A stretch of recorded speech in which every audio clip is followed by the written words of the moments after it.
Hey, everybody. It's Michelle Burkhardt, dating coach located in St. Louis, Missouri. I'm always happy to come live and talk to you about some of my wonderful, exciting dating adventures.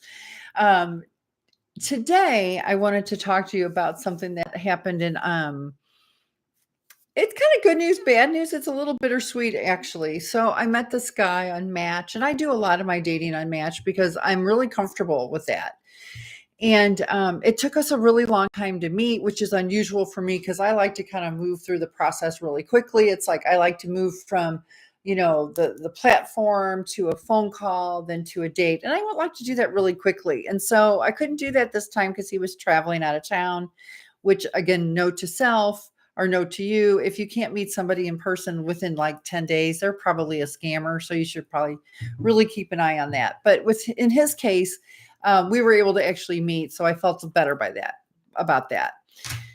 So we text a lot. We did a lot of texting, like up until the time we met, because it was like, 8 days, I think, maybe 10, I don't know, at least 8 days.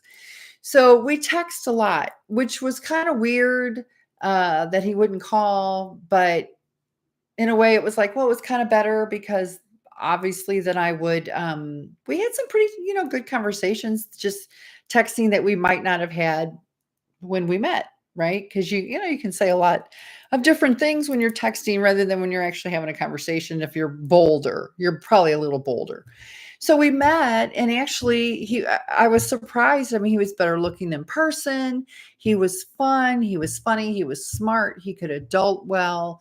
He could do all these things that I've been looking for. And I was really, I liked him a lot. Like, I liked him a lot. Our first date was very long. We spent a lot of time together. He bought me flowers because it was the day before my birthday, which I thought was really, really sweet. Um, but he had a couple things that were weird. Like, I thought the texting thing was weird. Like, he never text. It wasn't like he didn't like to text. He didn't like to talk on the phone. He never talked on the phone unless there was an emergency. And I was like, well, that's kind of weird. I think that could kind of prohibit us from getting to know one another. And he was like, yeah, I don't do well on the phone, blah, blah, blah. And then he kind of had this obsessive compulsive kind of thing going on too, that I was a little concerned about, but I didn't see any of that. So I didn't see any of that on our date. So it was no big deal. So we scheduled another date. So we had a second date. And again, we had a good time, great conversation. Um, just a fun, light, easygoing. We just had fun. We had fun. So we get back to my place and we're talking, and he had told me on our first date, I knew he had lived with somebody and he had some long-term relationships. He told me on our first date that he just broke up with this last woman. And I was like, oh, am I a rebound girl? I'm like, I don't want to be a rebound girl because it was like 4 or 5 months ago. I'm the first person he's dated. So that kind of like set me a little off because I didn't know that, right? I didn't know it had been so recent. So then on our second date, we were talking, and he's like, "Yeah, I'm scared. I'm really scared. I'm scared to do this." And I was like,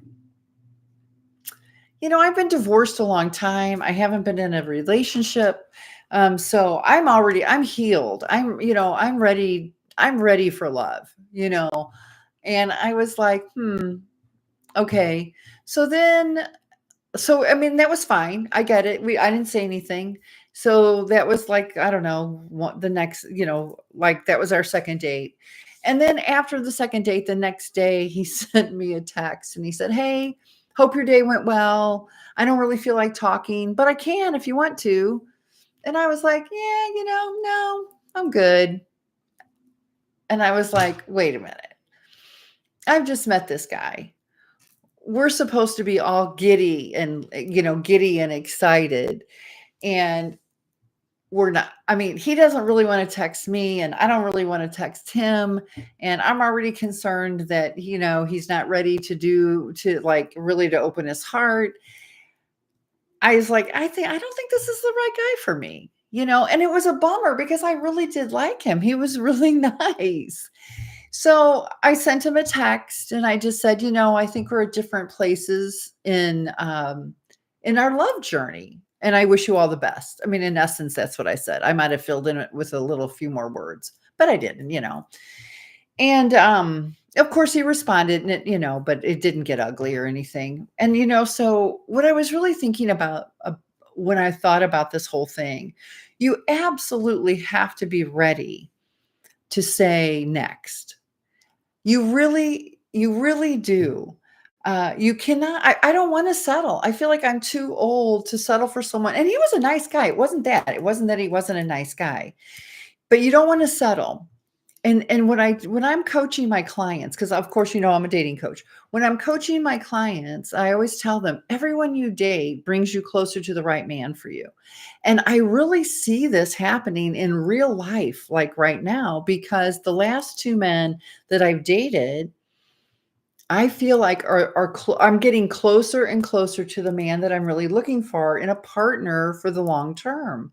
And it's kind of exciting. I mean, I was kind of sad because I really like this guy, but it's okay because I don't want to try to make it fit. I want it to fit easy. And now that I feel so confident in the fact that, yeah, we're moving in the right direction. And when you date a man and you don't like him, I think what it does is it narrows. You're starting to really narrow down who you're looking for and what you're looking for. And one of my clients asked me, well, why I wasn't in a relationship, already. And it's like, well, for one thing, I really don't think I was ready. I honestly don't think I was ready to date. I think I was where this gentleman was. That's where I was. I was afraid of getting hurt. I was afraid that it wouldn't work out for whatever reason. I don't know. So now, you fast forward and I've been single. I think I've been divorced. I can't even remember. I think I want to say 5 or 6 years. I'd have to look. But now I feel like I'm ready. And it's taking on a totally different attitude. My attitude is different. I feel like what I'm looking for is more fine-tuned. But I don't want to date somebody who I can't talk to on the phone. I just don't, I won't, that's not my style. Now that might be great for someone else. I'm not saying that, again, not a bad guy, great guy, just not a great guy for me. So what I want to leave you with, two things for sure today.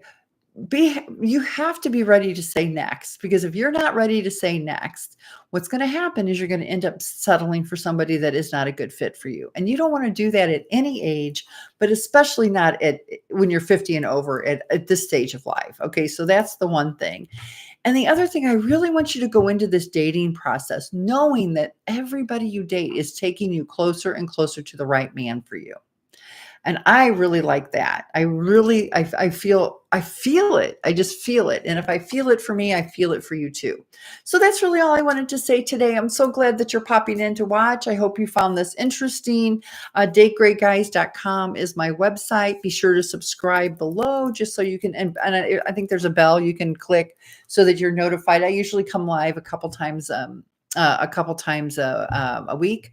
But yeah, just stay with me. Hopefully you'll learn a lot. Reach out if you have any questions.